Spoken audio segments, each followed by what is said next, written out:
Davies introduces a unique approach to understanding Descartes, centered around a virtue-theoretic framework.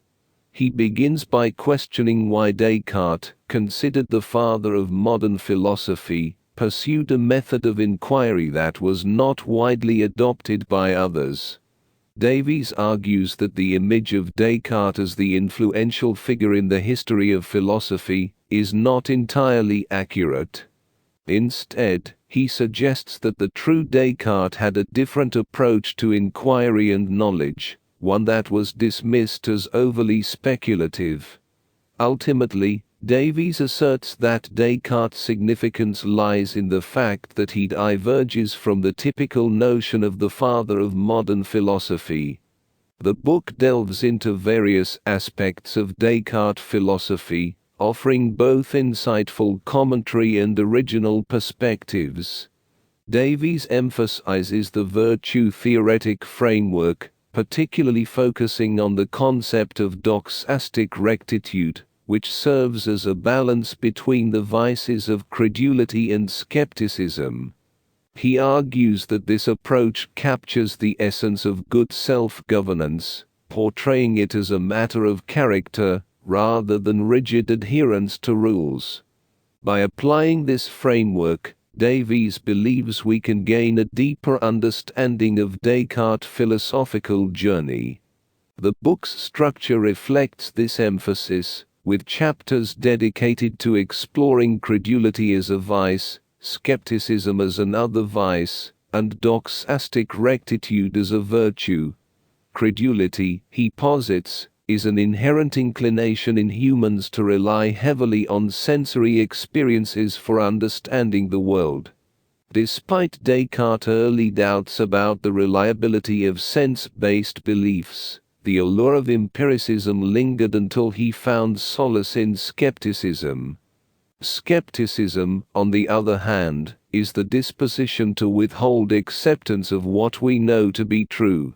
It serves as a therapeutic tool, especially evident in Descartes' powerful arguments involving dreaming and the deceitful demon. However, according to Davies, skepticism doesn't signal the end of inquiry. Even with the demon's attempts at deception, certain innate, clear, and distinct ideas granted by a truthful God remain irrefutable. Notably, Davies introduces the intriguing idea that even with the existence of a veracious God, Descartes doesn't entirely rule out the possibility of a deceptive agent, such as the devil, a notion consistent with Descartes' Catholic beliefs. Davies proposes a novel approach to virtuous inquiry within Descartes' philosophy, aiming to shed light on how one can engage in virtuous intellectual endeavors. He contends that a method can be a procedure applied without being fully articulated as a doctrine, as exemplified by Descartes' approach in Discourse 2. The first rule discourages hasty judgment and uncritical preservation of prior judgments, countering forms of credulity. Positively, it encourages restricting belief to what is self-evident. However, this approach introduces new potential vices, such as overambition, confusion between the obvious and the obscure, and premature closure of intellectual processes. Doxastic rectitude, the cornerstone of virtuous inquiry, demands reserving assent exclusively for clear and distinct ideas. This limits knowledge to fundamental, non-derivative concepts like existence, unity, duration, substance, order, and number. Proceeding from these, the virtuous inquirer employs analysis to reach the foundational truths of metaphysics. The progression from abstract notions to detailed knowledge mirrors the process in mathematics. The first metaphysical principles serve as the basis for derived truths, analogous to how the definition of a geometrical figure underpins its various properties. Doxastic rectitude strictly disallows reliance on experience. Even belief based on empirically supported hypotheses falls short of true knowledge, as true knowledge through causes would be impervious to empirical counterexamples.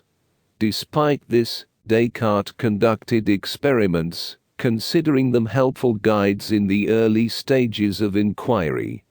Yet, a properly attuned inquirer refrains from seeking sensory confirmation for truths derived from primary, clear, and distinct principles. Rectitude has its bounds within an individual's life. Knowledge acquired supernaturally, guided by faith, takes precedence over pure inquiry. For instance, matters like the unique creation event described in Genesis or the motionlessness of the earth are known supernaturally.